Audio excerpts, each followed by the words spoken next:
오늘 우리가 마가복음 6장 30절에서 44절까지 말씀을 읽었는데요, 저는 제목을 배불리 먹이신 예수님이라는 제목으로 여러분과 함께 말씀을 나누고자 합니다. 여러분, 성경에는 많은 기적의 이야기가 나오고 많은 놀라운 사건들이 기록되어 있어요. 특별히 사복음서에 예수님이 행하신 기적들이 다 함축되어 기록되어 있죠. 여러분, 예수님이 행하신 기적 중에 여러분이 제일 기억에 남는 기적이 뭐가 있을까요? 죽은 사람 살리는 기적 많이 있죠. 그런데 이러한 예수님께서 행하신 수많은 기적들을 말씀에 기록한 이유가 무엇이냐? 요한 사도는 그 말씀을 기록한 이유에 대해서 이렇게 말해주고 있습니다. 우리 요한복음 20장 31절을 우리 다 같이 읽어보겠습니다. 오직 이것을 기록함은 너희로 예수께서 하나님의 아들 그리스도이심을 믿게 하려 함이요 또 너희로 믿고 그 이름을 힘입어 생명을 얻게 하려 함이니라. 아멘. 예수님이 행하신 수많은 기적과 이적과 놀라운 일들을 기록한 이유는 뭐냐면 바로 예수님이 그리스도이심을 믿게 하시려는 거예요. 그럼 왜 예수님을 믿게 하려느냐? 그 예수님을 믿음으로 말미암아 우리에게 생명을 얻게 하시려고, 우리에게 구원을 얻게 하시려고 바로 이 말씀을 기록했다는 거죠. 바로 예수 그리스도를 믿음으로 말미암아 생명을 얻게 된다고 하는 이 사실을 가장 정확하고 분명하게 보여주는 사건이 바로 오늘 우리가 읽은 본문 말씀의 사건이라고 생각이 들어요. 이 사건이 얼마나 중요하고 놀라웠던지 사복음서에서 유일하게 빠지지 않고 모든 복음서마다 기록된 유일한 사건이 바로 오늘 우리가 읽은 오병이어의 사건입니다. 마태든 마가든 누가든 요한이든 이 사건만큼은 내가 절대로 잊어버리지 말아야지 하면서 복음서에 기록했던 사건이 바로 오병이어라고 하는 것입니다. 오늘 사건은 단순히 신앙의 교훈을 가르쳐 주기 위한 것이 아니라 예수님이 누구신지, 그리고 예수님이 우리에게 어떤 분이신지를, 그리고 우리가 왜 예수님을 믿어야 하는지, 왜 우리가 예수님을 따라야 하는지를 정확하고도 분명하며 확실하게 보여주는 사건이 바로 오늘 우리가 읽은 오병이어의 사건이라는 거죠. 자, 그러면 오늘 이 사건이 전체적으로 어떤 내용인가? 말씀 속으로 가보면 여러분 너무나 잘 알고 있겠지만 예수님이 배를 타고 한적한 해변가에 이르게 됩니다. 그런데 그곳엔 이미 예수님이 오신다는 소문을 듣고 수많은 사람들이 몰려들었어요. 그리고는 예수님은 그들을 불쌍히 여기셔서 하나님의 말씀을 그들에게 가르치셨죠. 그리고 그들은 예수님의 말씀을 들으면서 시간 가는 줄을 몰랐던 것 같아요. 해가 이제는 너무너무 져서 드디어 해가 질 저녁 시간이 다 되었습니다. 금강산도 식후경이라는 말이 있듯이 예수님의 말씀 듣는 것도 좋지만 이 사람들이 허기진 배를 채워야 더 좋은 말씀을 더 들을 수 있지 않을까 생각이 들었던지 제자들은 예수님께 와서 이런 부탁을 말씀을 하죠. 예수님, 이곳에는 빈들이라 먹을 것이 없는 것 같으니 사람들로 하여금 마을로 가서 저녁을 먹게 하는 게 어떻습니까? 라고 예수님께 물어요. 그랬더니 예수님이 뭐라고 말씀하시느냐? 37절에 보니까 그러면 너희들이 먹을 것을 주어라. 갈 필요 없다. 너희들이 먹을 것을 주어라 라고 예수님이 말씀하셔요. 그런데 제자들이 보기에 여기에 있는 많은 사람들에게 먹을 것을 주기에는 턱없이 부족함을 느끼는 거죠. 그러면서 예수님께, 예수님, 여기 모인 사람이 남자만 5천 명이에요. 아내와 자녀까지 다 하면 한 2만 명 정도나 되는 많은 사람이 있는데 우리가 이들을 먹이려면요 200데나리온의 돈이 필요해요. 여러분, 한 데나리온이 우리나라 노동자의 하루 품삯이라면 200데나리온은 200일 동안 하는 품삯이니까 한 10만 원씩만 따져도 2천만 원이나 되는 돈이 필요하다는 거예요. 그러니까 제자들에게는 그런 돈이 없잖아요. 한마디로 말하면 우리는 이 사람들을 먹일 수가 없습니다라고 말한 거죠. 그랬더니 예수님은 그래? 그럼 너희가 먹을 것이 없다면 있는 것이 뭔지를 내게 한번 가지고 와봐라. 그럼 너희가 지금 가지고 있는 것이 뭔지 한번 가지고 와봐라. 그러자 제자들이 찾고 찾았더니 물고기 2마리와 보리떡 5개를 발견하게 되죠. 그리고 그것을 예수님께 가져다 드린 거예요.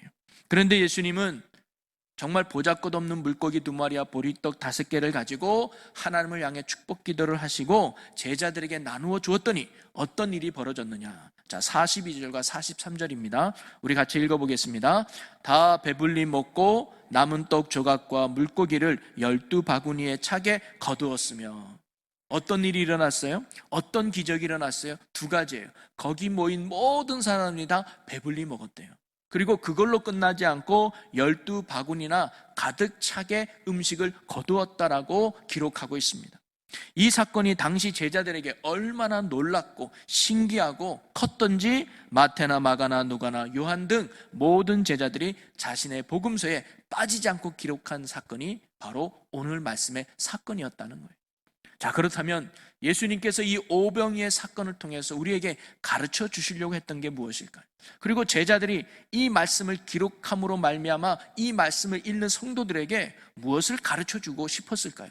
저는 말씀을 묵상하면서 크게 두 가지의 하나님의 가르침이 있었다고 생각이 드는데요. 하나는 뭐냐면 이 땅에 살아가는 우리가 어떤 존재인가를 오늘 말씀이 우리에게 가르쳐줘요. 그리고 더 나아가 그런 존재인 우리에게 예수님은 우리에게 어떤 분이었는가를 바로 오늘 사건은 우리에게 분명하게 가르쳐주죠. 그러기에 우리에겐 예수님이 꼭 필요하다는 이유를 오늘 오병이의 사건을 통해서 우리에게 가르쳐주고 있다는 것이죠. 오늘 이 말씀을 나눠보면서 우리도 하나님 앞에 큰 믿음으로 세워지는 그런 시간이 되기를 주의 이름으로 간절히 소망합니다. 자, 먼저 우리는 그럼 어떤 자들인가? 예수님 앞에 나온 무리들을 통해서 우리의 모습이 어떤 모습인지를 발견하게 되죠. 첫 번째는 뭐냐면 빈들 속에서 배고파하는 굶주림과 목마름에 있는 자들이 바로 우리들임을 가르쳐주는 겁니다. 오늘 말씀의 무리들은 뭐예요? 아무것도 없는 빈들에서 배고픔에 놓여있는 자들이라고 성경은 말해주고 있죠. 배고프다는 말은 뭐냐면 만족을 잃어버렸다는 거예요. 여러분, 예수님께서 34절에 보니까 예수님을 만나러 온 많은 무리들을 뭐라고 표현했냐면 목자 없는 양 같다라고 표현을 해요. 자, 34절 읽어볼까요? 예수께서 나오사 큰 무리를 보시고 그 목자 없는 양 같음으로 인하여 불쌍히 여기사라고 하죠. 예수님을 말씀을 들으러 나온 그 무리를 예수님이 참 목자 없는 양 같구나라고 불쌍히 여긴 거예요. 여러분, 목자 없는 양이 어떤 양일까요? 여러분, 양은요 꼭 목자가 필요하대요. 왜냐하면 양이 눈이 어두워가지고 잘못된 길로 갈 확률이 너무 높다는 거예요. 그래서 낭떠러지에 떨어지기도 하고 개울가에 빠져서 목숨을 잃는 양, 병든 양, 상처받는 양들이 많아요. 그래서 그 목자가 그 눈이 어두운 양들을 바른 길로 인도해야 되기 때문에 목자가 꼭 필요해요. 즉 목자 없는 양 같다는 말이 뭐냐면 갈 바를 알지 못하며 방황하는 양이 바로 목자 없는 양이에요. 여러분, 우리가 바로 그와 같다는 거죠. 목자 없이 살아가는 영혼들은 바로 영적 배고픔 속에 살아가는 거예요. 갈 바를 알지 못하니까 이게 푸른 초장인지 아니면 뭐 늪지인지 낭떠러지인지 모르는 거예요. 그러다 보니까 점점 배고픔과 목마름 속에 이 양들은 살아가게 되는 것이죠. 이는 만족을 모르며 늘 부족함을 살아가는 연약한 존재가 목자 없는 양과 같은 바로 우리의 모습임을 가르쳐주고 있습니다. 육신의 살은 쪄가지만 영혼의 살은 날마다 메말라가는 게 이 땅의 사람들이라는 거예요. 집은 50평 아파트에 살고 60평에 살지만 행복한 가정에 굶주려 있는 사람들, 억대 연봉을 받으며 직장을 다니고 있지만 평안과 안식에 굶주려 있는 사람들, 여행도 다니고 세상 쾌락을 쫓아 살아가고 있지만 참된 기쁨에 굶주려 있는 사람들, 늘 목마름과 배고픔 속에 살아가는 것이 바로 이 땅의 사람들의 모습이라는 겁니다. 그래서 사람들은 이 목마름을 해결해 보려고, 이 배고픔을 해결해 보려고 나름대로 노력하지만 그것은 또 다른 목마름을 만들고 또 다른 배고픔을 만들 뿐이라는 거예요. 우리가 바닷가에서 목이 말라서 바닷물을 먹으면 목이 마르기는커녕 더 심한 갈증이 생기듯이 세상 속에 살아가는 사람들은 목자 없는 양같이 헤매다가 배고픔 속에 만족을 모르며 늘 불편 속에 살아간다는 겁니다. 바로 오늘 말씀처럼 아무것도 없는 빈들에서 배고픔 속에 살아가야 되는 이 무리들이 오늘 우리들의 모습임을 가르쳐주고 있습니다.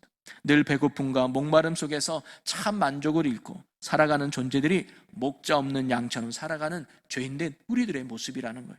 또 하나는 뭐냐면 우리가 오병이어와 같은 한계가 있는 연약한 자임을 예수님이 가르쳐주고 있습니다. 자, 저녁이 되어 배고파하는 무리들을 마을로 보내서 저녁을 먹게 하자고 하는 것이 좋겠다라고 하는 이 제자들의 물음에 예수님이 첫 번째 하신 대답이 뭐라고 그랬다 그랬죠? 너희가 먹을 것을 주라는 거예요. 그럼 너희가 이 사람들을 배불리 먹여봐라 이 말이죠. 그런데 제자들이 뭐라고 말했다 그랬어요? 그러려면 200데나리온의 돈이 필요합니다. 이 말은 뭐냐면 우리에게 그런 능력 없습니다. 우리에게 그런 돈 없습니다. 한마디로 말하면 우리는 이 사람들 배부르게 할 수 없습니다라고 말한 거지요. 맞습니다. 우리의 능력으로는, 우리의 힘으로는, 우리의 실력으로는 인생의 배고픔을 절대 해결할 수 없다는 거예요. 인생의 문제를 해결할 수 없고 인생의 아픔을 극복할 수 없다는 겁니다. 그러면서 예수님은 두 번째 질문을 던지죠. 그러면 너희에게 지금 있는 것이 무엇이냐라고 물어봅니다. 38절에 보니까 이르시되 너희에게 떡 몇 개가 있는지 가서 보라. 그럼 너희가 갖고 있는 게 뭔지를 한번 가지고 와봐라 라고 예수님이 말씀하시죠. 그랬더니 제자들이 찾고 찾아서 가지고 온 게 뭡니까? 떡 5개와 물고기 2마리 뿐입니다. 이것이 예수님께 가져온 거예요. 요한복음에 보니까 이 물고기가 뭐 큰 물고기가 되고 떡이 큰 떡이 아니라 한 소년이 먹을 만한 작은 양의 음식이었다고 나와요. 그러니까 그렇게 크지 않은 물고기, 많은 떡이 아니었다는 거죠. 이것 가지고는 여러분 5,000명은커녕 5명도 먹이지 못하는 아주 적은 양 아닙니까? 바로 우리가 오병이어와 같은 한계를 가진 존재라는 거예요. 이것 가지고는 5명도 못 먹어. 이거 가지고는 어른 한 사람도 만족시킬 수 없는 아주 연약하고 부족한 거야 라고 말했던 것처럼 우리의 인생이, 내가 그런 한계를 가진 연약한 존재임을 예수님이 가르쳐 주는 것 같습니다. 오병이어로는 절대로 사람들을 배불리 먹일 수 없는 것처럼 우리가 가정의 행복을 위해서 아무리 애를 써도 한계가 있다는 거예요. 우리가 자녀들을 잘 키우려고 해도 한계가 있다는 거예요. 우리가 잘되고 복된 삶을 살기 위해 애써도 한계가 있다는 거예요. 우리의 힘으로는 아무리 발버둥 쳐도 하나님 나라 들어가려고 해도 한계가 있다는 거예요. 우리의 노력으로는 아무리 천국에 가려고 해도 한계가 있다는 거예요. 안 된다는 거죠. 인생은 결코 내 마음대로 내가 원하는 대로 되지 않는다는 거예요. 왜냐? 우리는 한계가 있는 연약하고 부족한 존재라는 사실을 오늘 예수님이 가르쳐 주는 것이죠.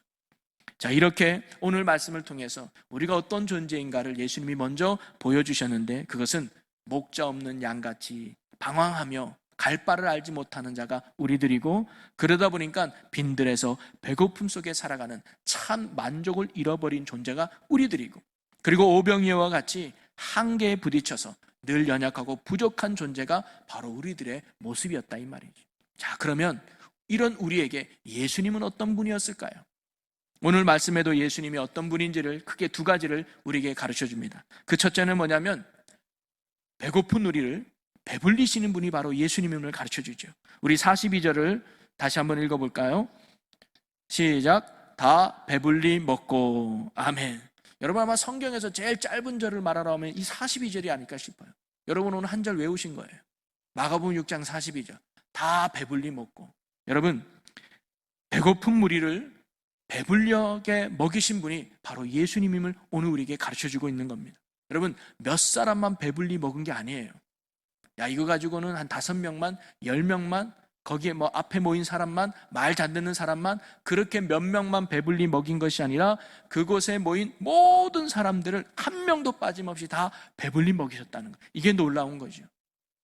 그리고 이것은 단순히 허기만 없앤 것이 아니라 배불리 먹이셨다는 게 중요해요.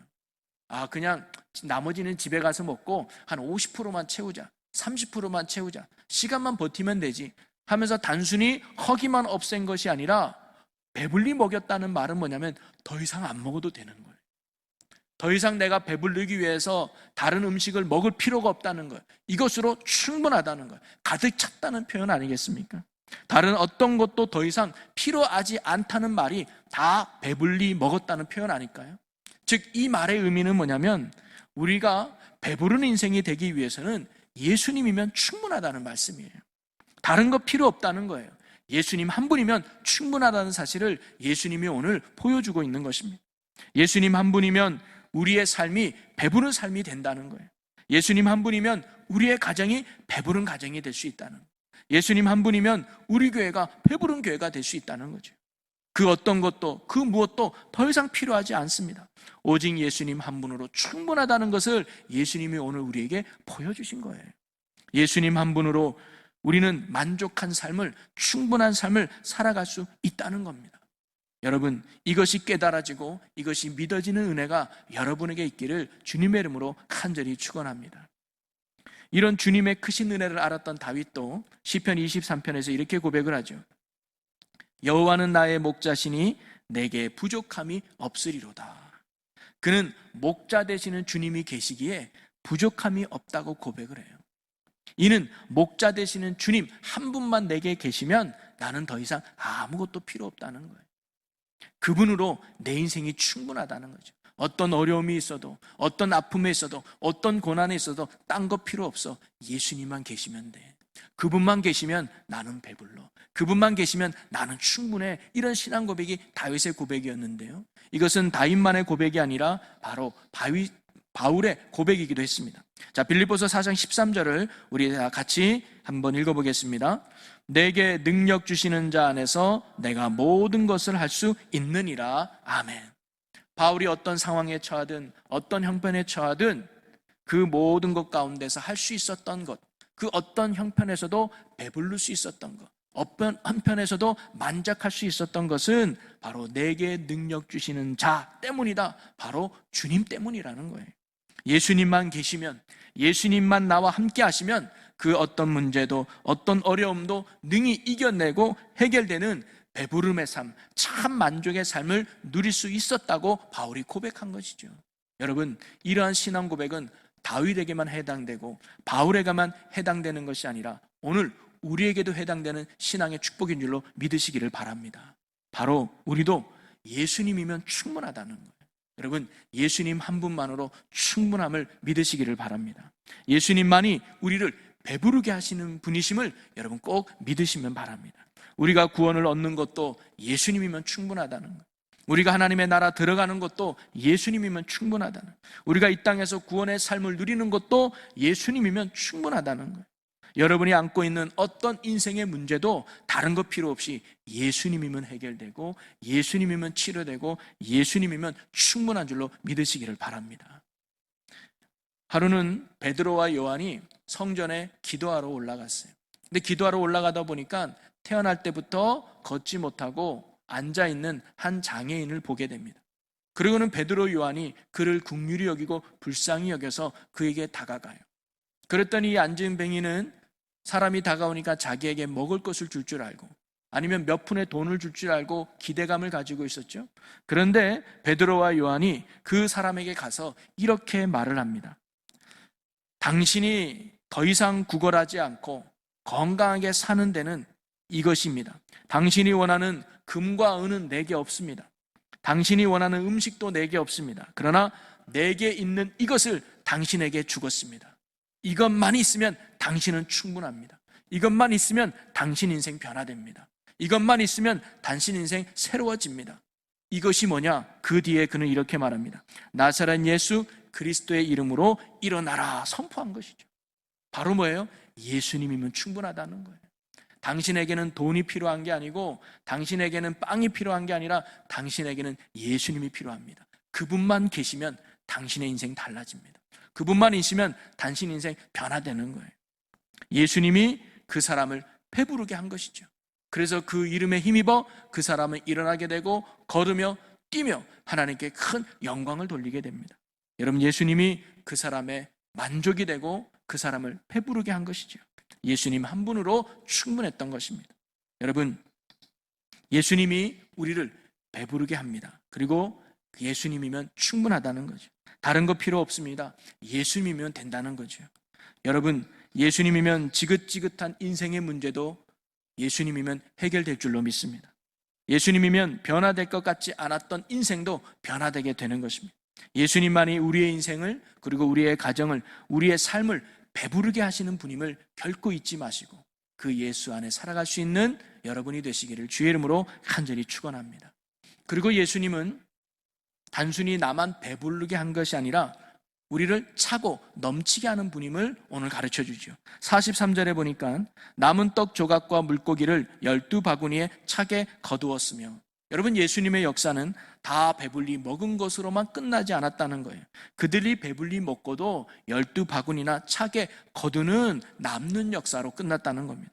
왜 예수님은 음식을 딱 맞춰서 그들에게 배불리 먹고 끝내지 않고 12바구니나 차게 남게 거두게 하셨을까요?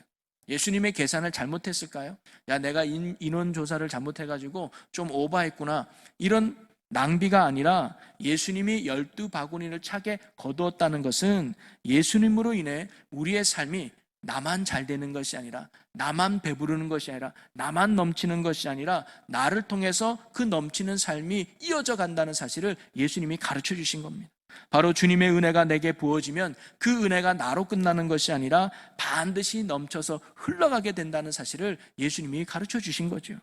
창세기 39장 5절에 보니까 그가 요셉에게 자기의 집과 그의 모든 소유물을 주관하게 한 때부터 여호와께서 요셉을 위하여 그 애굽 사람의 집에 복을 내리심으로 여호와의 복이 그의 집과 밭에 있는 모든 소유에 미친지라. 요셉이 하나님과 함께 했습니다. 주님은 요셉과 함께 했습니다. 요셉은 그 주님의 은혜가 넘치는 삶이었습니다. 그런데 그 은혜가 요셉에게만 머물렀던 것이 아니라 요셉에게만 끝나지 않았다는 거죠. 그가 섬기는 보디바의 집에도 그 은혜가 넘쳤다는 사실을 오늘 성경이 가르쳐 주죠. 여러분, 우리에게 임하는 주님의 은혜는 나에게만 끝나는 것이 아니라 나를 흘러서 내 가정으로, 내 삶의 영역까지 흘러가게 됨을 믿으시기를 바랍니다. 이것이 하나님 나라의 확장성이에요. 여러분, 예수님은 천국을 비유할 때 겨자씨나 누룩으로 비유하실 때가 있었습니다. 천국은 겨자씨와 같다. 처음에는 보잘것없고 작지만 점점점 커져서 새들이 깃든 그런 나라가 될 것이다. 또 누룩은 밀가루 반죽을 해놓으면 누룩이 들어가면 그 반죽이 점점 부풀려 댔듯이 천국은 그렇게 점점 확장되는 것이다 라고 가르쳐 주셨습니다. 내 안에 하나님의 나라가 이루어졌으면, 내 안에 주님의 은혜가 부어지면 그것은 결코 그 은혜가 나한테만 끝나는 것이 아니라는 것입니다. 반드시 흘러가고 넘치게 되어 다른 사람에게도 전해진다는 것이죠. 내가 변화되면 주변 사람도 변화되는 것이고, 그것이 하나님이 주시는 또 다른 은혜와 축복의 열매라고 하는 사실입니다. 여러분이 예수님 때문에 배부른 인생이 되시고, 나아가 주님의 은혜가 여러분을 넘어서 가정으로, 삶의 영역으로 확장되어 주님의 은혜와 사랑을 더 많은 사람들에게 베풀 수 있는 이 시대의 축복의 사람으로 쓰임받는 여러분 모두가 되시기를 주님의 이름으로 간절히 축원합니다. 자, 그러면 어떻게 하면 배고팠던 우리의 인생이 배부른 인생이 되고 또 차고 넘치는 축복의 인생이 될 수 있을까요? 어떻게 하면 우리가 생명력 넘치는 은혜의 삶을 살 수 있을까요? 바로 오늘 세 번째가 오늘 말씀이 우리에게 가르쳐주는 내용이라고 생각이 듭니다. 여러분, 오병이어가, 한 소년이 먹을 수밖에 없는 작은 양의 이 오병이어가 어떻게 5천 명을 배불리 먹일 수 있는 큰 양식이 될 수 있었을까요? 그것은 바로 이 오병이어가 예수님의 손에 붙들렸기 때문이라는 거예요. 제자들의 손에 가만히 있으면 그것은 여전히 보잘것없는 작은 양의 도시락에 불과했습니다. 그러나 그 오병이어가 예수님의 손에 들리니까, 예수님의 손에 붙들리니까 그 순간 그것은 더 이상 보잘것없는 오병이어가 아니었던 거예요. 5천 명을 배불리 먹이고 12바구니나 차게 거두게 되는 놀라운 양식이 되었던 것이죠. 여러분, 오늘도 오병이어와 같이 한계가 있고 연약하고 부족한 저희들이지만 우리가 예수님의 손에 붙들리면, 우리가 예수님과 함께하면 우리의 삶에 역사가 일어난다는 거죠. 우리의 삶에 놀라운 변화와 기적이 일어난다는 것입니다. 오병이어가 어떤 물고기인지 어떤 빵인지는 중요하지 않아요. 저와 여러분이 이 시대에 어떤 위치에 있는지 어떤 사람인지는 중요하지 않아요. 그 오병이어가 예수님께 붙들리는 그 순간 그것은 더 이상 오병이어가 아니라는 거죠. 여러분이 예수님 손에 붙들리는 이상 그것은 세상에 어떤 위치나 사건이 있는 게 중요하지 않다는 거예요. 여러분이 예수님 손에 붙들리는 그 이상 우리는 예수님과 함께하는 축복의 인생, 놀라운 구원의 인생이 되는 줄로 믿으시기를 바랍니다.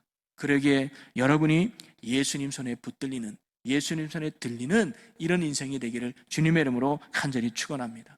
여러분, 그렇다면 이 오병이어가 예수님의 손에 들렸다는 것은 우리에게 어떤 의미가 있을까요? 우리가 예수님 손에 붙들린다는 것은 어떤 의미가 있을까요? 바로 그것이 믿음이라고 저는 말하고 싶습니다. 내가 예수님께 나를 맡기는 것, 그것이 바로 예수님을 우리가 믿는다라고 말하는 거예요. 여러분, 하나님의 나라는 복음 되시는 예수님을 믿는 자에게 주어지는 것이라고 바울은 1장에서 말했죠. 마가복음 1장 15절 보니까 이르시되 때가 찼고 하나님의 나라가 가까이 왔으니 회개하고 복음을 믿으라 하시더라. 여러분, 복음을 믿을 때 하나님의 나라가 우리에게 임하는 것입니다. 복음 되시는 예수님을 믿을 때 주님께서 우리의 삶을 배부르게 하시며 넘치는 인생으로 만들어 주신다는 것이죠. 마가는 지금 오병이어 사건을 기록하면서 우리에게 지금 그것을 강조하고 있는 거예요. 믿음을 강조하고 있는 것이죠. 여러분, 마가복음은 당시 로마에서 핍박당하고 고통 속에 살아가는 성도들을 격려하기 위해서 보낸 말씀이 마가복음입니다. 마가는 고통 속에서 힘들어하는 성도들, 신앙생활에 지쳐있는 성도들을 향해서 지금 이 오병이어를 기록하면서 이렇게 말하고 있는 것 같아요. 여러분, 예수님만이 우리를 배부르게 할 수 있습니다. 예수님만이 우리를 이기게 할 수 있습니다. 예수님만이 우리의 능력입니다. 그러니 여러분, 예수님을 더욱 바라보십시오. 그리고 예수님을 더욱 의지하십시오. 그리고 예수님을 더욱 붙드십시오. 우리의 인생이 예수님께 붙들림 당하면 우리는 어떤 어려움도 이겨내고 어떤 고난도 이겨내는 배부른 인생이 될 것입니다 라고 강하게 선포하고 있는 것이죠. 여러분, 우리가 예수님 때문에 배부른 인생이 되기 위해서는 다른 게 아니라 우리가 예수님을 믿는 자들이 되어야 한다는 것입니다. 여러분, 예수님을 믿는다는 것은 지난주에도 말씀드렸지만 아는 것을 말하는 게 아닙니다. 예수님이 어떻게 태어났고 무슨 일을 했고 어떤 분인지 술술술 외우는 아는 것을 믿는다고 말하는 게 아닙니다. 예수님에 대해서 얼마나 알고 있느냐가 중요한 것이 아니라 믿음은 예수님을 영접하는 겁니다. 여러분, 영접하는 게 뭐라 그랬어요? 예수님을 나의 주로, 예수님을 나의 왕으로, 예수님을 나의 목자로 인정하고 받아들이는 겁니다. 내 삶의 주도권을 이제 예수님께 내어드리는 것이죠. 주일날만 예수님은 나의 주인입니다 라고 고백하는 것이 아니라 여러분이 가정에 가서, 직장에 가서, 여러분의 어떤 삶의 터전이 있든지 내 주인은 예수님입니다. 내 왕은 예수님입니다. 내 목자는 예수님입니다 라고 고백하며 그분께 내 삶의 주도권을 내어드리는 것이 믿음이라는 거예요. 그리고 이런 믿음 있는 자가 가져야 될 마지막 단계가 뭐냐면 바로 순종이지요. 그러니까 따르는 거예요. 예수님이 나의 주 되시니까 그 주됨을 따르는 거고, 나의 왕이니까 따르는 거예요. 그것이 믿음이라는 거죠. 우리의 믿음이 여기까지 가야 된다는 거예요. 오늘 본문 말씀에도 그걸 말해줘요. 예수님이 오병이어를 가져왔을 때 그냥 그걸로 바로 나눠주지 않았습니다. 예수님이 뭐냐면 50명씩 100명씩 질서 있게 앉으라 그랬어요. 그리고 하나하나 떼어줬습니다. 여러분, 50명씩 100명씩 앉으면요 2만 명 이렇게 하려면요 저 끝까지 가야 돼요. 그러면 예수님이 음식을 떼주면요 저 뒤에 있는 사람이 걱정하지 않을까요? 야, 우리까지 음식이 올까? 저렇게 작은 음식을 떼줄 텐데 우리까지 음식이 올까? 그렇게 불안하면요 순종 못해요. 빨리빨리 앉으려고 그러고 굉장히 혼란하겠죠. 그런데 그들이 다 예수님의 역사를 믿고 순종했다는 거예요. 앉으라면 앉고 기다리라면 기다리고 떼라면 떼는 순종하며 있을 때 그 속에서 그들이 다 배불리 먹고 남는 역사를 이루었듯이 믿음은 그런 겁니다. 예수님을 나의 주로 인정하고 예수님을 나의 주로 받아들이고 그 다음에 뭐예요? 따르는 거예요. 교회에서만 예수님을 따르는 것이 아니라 여러분 가정에서, 여러분의 삶의 직장에서, 터전 속에서 예수님의 주 되심을 믿고 따르는 거예요. 그것이 바로 온전히 주님께 나를 맡기는 것이며 그것이 온전히 주님의 손에 내가 붙들려 사는 삶이라는 것이죠. 그럴 때 주님은 우리를 배부르게 하실 것이며 우리를 만족하게 하실 것이며 우리를 부족함 없는 삶으로 인도해 주실 것입니다. 모든 것을 가졌기 때문에 부족하다는 말이 아닙니다. 없어도 만족하고 누리지 못해도 감사하는 삶을 살게 된다는 거예요. 누구 때문에? 생명 되시는 예수님 때문에 말입니다. 바울이 그랬고 다윗도 그랬고 베드로도 그런 삶을 살았습니다. 그들이 가진 것이 많아서 만족한 것이 아니라 그들이 누리는 것이 많아서 기뻐했던 것이 아니라 배부르게 하시는 만족이 되시는 예수님이 그들과 함께 계셨기에 그 예수님 때문에 그들은 생명력 있는 삶을 살았던 것이죠. 요한복음 6장 35절에 예수께서 이르시되 나는 생명의 떡이니 내게 오는 자는 결코 줄이지 아니할 터이요 나를 믿는 자는 영원히 목마르지 아니하리라. 아멘. 여러분, 예수님 안에 생명이 있습니다. 그리고 예수님 안에 배부름이 있습니다. 그리고 예수님 안에 목마름이 해결됩니다. 오늘도 생명의 양식이 되셔서 우리의 인생을 배부르게 하시는 참 목자가 되시고 참 주가 되시고 참 생명이 되시는 예수 그리스도를 온전히 믿고 따르는, 그래서 예수님의 손에 붙들려 살아갈 수 있는 저와 여러분이 되시기를 주님의 이름으로 간절히 축원합니다. 그래서 예수님 때문에 배부르는 인생, 예수님 때문에 차고 넘치는 인생, 그리고 예수님 때문에 살맛 나는 인생을 살아갈 수 있는 저와 또 충주 제일교회 모든 성도 여러분이 되시기를 주님의 이름으로 간절히 축원합니다. 우리 기도하겠습니다. 사랑과 은혜가 많으신 하나님 아버지, 예수님만이 우리를 배부르게 하고 예수님만이 우리를 차고 넘치게 하는 능력과 은혜의 주가 되심을 믿습니다. 우리가 날마다 예수를 주로 삼고 날마다 주님을 따르는, 그래서 내 인생이 주님께 맡겨지는, 그리고 주님의 손에 붙들린 믿음의 삶을 살아가는 저희들이 되게 하여 주시옵소서. 그리하여 세상이 줄 수 없는 기쁨, 세상이 맛볼 수 없는 만족, 세상이 누릴 수 없는 큰 행복과 감사를 누리며 천국 가는 삶을 살아가는 우리 모든 주의 자녀들이 되게 하여 주시옵소서. 모든 영광 하나님께 돌리며 예수님의 이름으로 기도하옵나이다. 아멘.